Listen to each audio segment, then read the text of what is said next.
विद्यालय में उपस्थित इस संस्थान के संस्थापक परमादरणीय श्री जयवीर सिंह यादव जी, ताऊ जी, यहाँ के प्रबंधक श्री प्रशांत जी, सदन अध्यापक बंधु और प्यारे बच्चों, आज का ये पर्व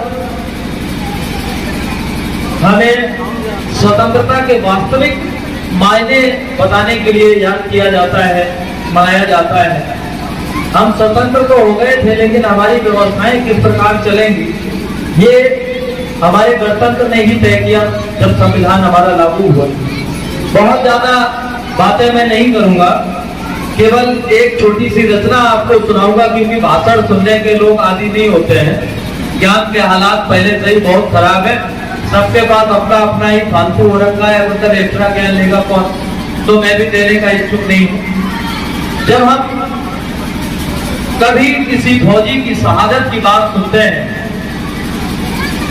उसके बलिदान की बात सुनते हैं, तो एक पहलू तो हमें याद आता है उसकी वीरता और शौर्य का, लेकिन एक पहलू हम अक्सर भूल जाया करते हैं, जो कि उसकी व्यक्तिगत लाइफ का, अपने उसके पर्सनल लाइफ का होता है, कि उस फौजी के शहीद होने के बाद उसके घर और परिवार पर क्या गुजरती है, क्या बीतती है। वहां से कुछ पंक्तियां मैंने लिखी हैं जो कि सादर निवेदित है, गौर से सुनिएगा। मैंने अपनी कलम का आवाहन किया और कुछ यूं लिखा कि कलम आज कुछ जीवित लिख दे, कलम आज कुछ जीवित लिख दे उन फौलादी वीरों पर, और चित्र रूप जो छपे हुए हैं आज कहीं तस्वीरों पर।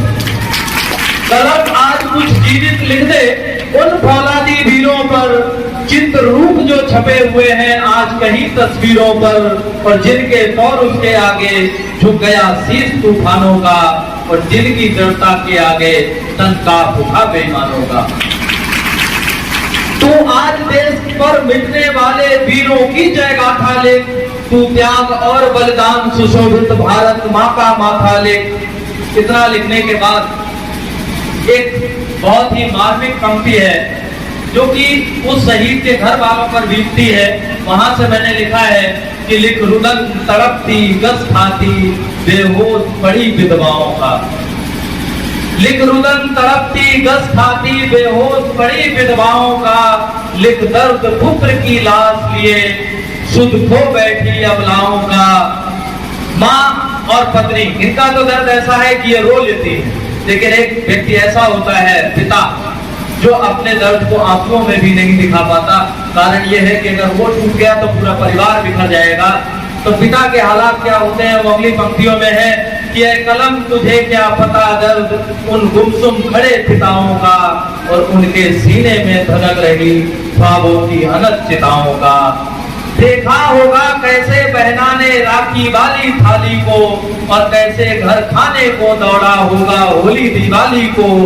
और उन काली लंबी रातों में, उन काली लंबी रातों में जब भी मुन्ना रोया होगा, बस माँ जाने कैसे हालातों में फिर से सोया होगा। बस माँ जाने कैसे हालातों में फिर से सोया होगा, और मुन्ने ने जब पूछा होगा कब वापस आएंगे पापा। मुन्ने ने जब पूछा होगा कब वापस आएंगे पापा। हाथी घोड़ा गुड्डा गुड़िया कब टोपी लाएंगे पापा। आंखों में अश्रु लिए माने मुन्ने को छपकाया होगा, और उस रात नींद का कतरा भी आंखों में ना आया होगा। उस रात नींद का कतरा भी आंखों में ना आया होगा। और अंतिम पंक्तियां कुछ इस प्रकार हैं कि बेबस माँ ने सोचा होगा कैसे समझाऊं मुन्ने को, बेबस माँ ने सोचा होगा कैसे समझाऊं मुन्ने को। वापस ना आएंगे पापा कैसे बदलाऊं मुन्ने को। ऐसे महान बलिदानों से ये देश सुरक्षित है अब तक। ऐ देव अमर बलिदानों की तुम गाथा गाओगे कब तक। तन मन धन जीवन न्यौछावर उन सूर्य सरीखे हीरों पर, और चित्र रूप जो छपे हुए हैं आज कहीं तस्वीरों पर। चित्र रूप जो छपे हुए हैं आज कहीं तस्वीरों पर। बहुत बहुत धन्यवाद।